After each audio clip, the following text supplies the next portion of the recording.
Dans l'évangile de Jésus-Christ selon saint Matthieu. En ce temps-là, Jésus disait à ses disciples : Demandez, on vous donnera. Cherchez, vous trouverez. Frappez, on vous ouvrira. En effet, quiconque demande reçoit, qui cherche trouve, à qui frappe, on ouvrira. Ou encore, lequel d'entre vous donnera une pierre à son fils quand il lui demande du pain ? Ou bien lui donnera un serpent quand il lui demande un poisson ? Si donc vous, mauvais que vous êtes, vous savez donner de bonnes choses à vos enfants, combien plus votre Père qui est aux cieux donnera-t-il de bonnes choses à ceux qui les lui demandent ? Donc, tout ce que vous voudriez que les autres fassent pour vous, faites-le pour eux vous aussi. Voilà ce que disent la loi et les prophètes.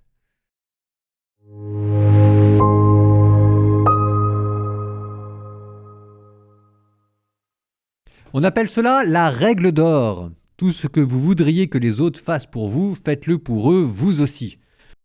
Alors, on nous dit que la règle d'or se retrouve dans toutes les religions. Moi je dis, on se calme. On se calme parce que c'est vrai que la règle d'or se retrouve dans beaucoup de religions, pas dans toutes, mais dans beaucoup, mais sous forme négative. Ce que tu ne voudrais pas que les autres te fassent, ne le fais pas non plus. Et en fait, ça veut dire que là, vous êtes plutôt du côté du décalogue. Ne tue pas, ne vole pas, ne ment pas, sous forme négative.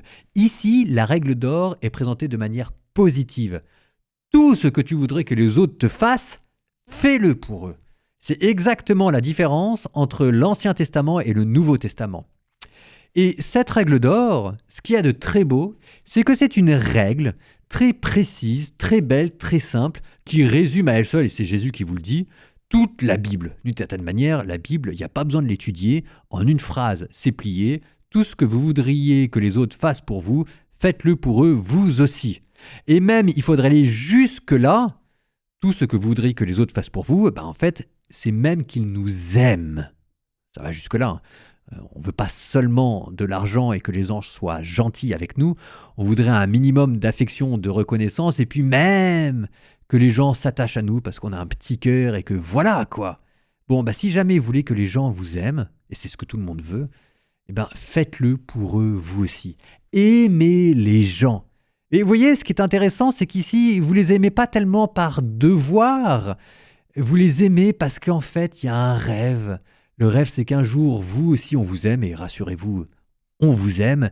Et puis parce qu'en fait, vous savez que c'est là-dedans que vous accomplissez votre humanité, que c'est là-dedans où vous accomplissez le sommet de ce que vous pouvez désirer, et que c'est la plus belle manière de se comporter avec les autres. C'est encore une autre manière de faire son carême. Le carême, on peut le faire avec le jeûne, l'aumône et la prière, et on peut aussi faire pour les autres tout ce que nous voudrions que eux-mêmes nous fassent. Bon carême.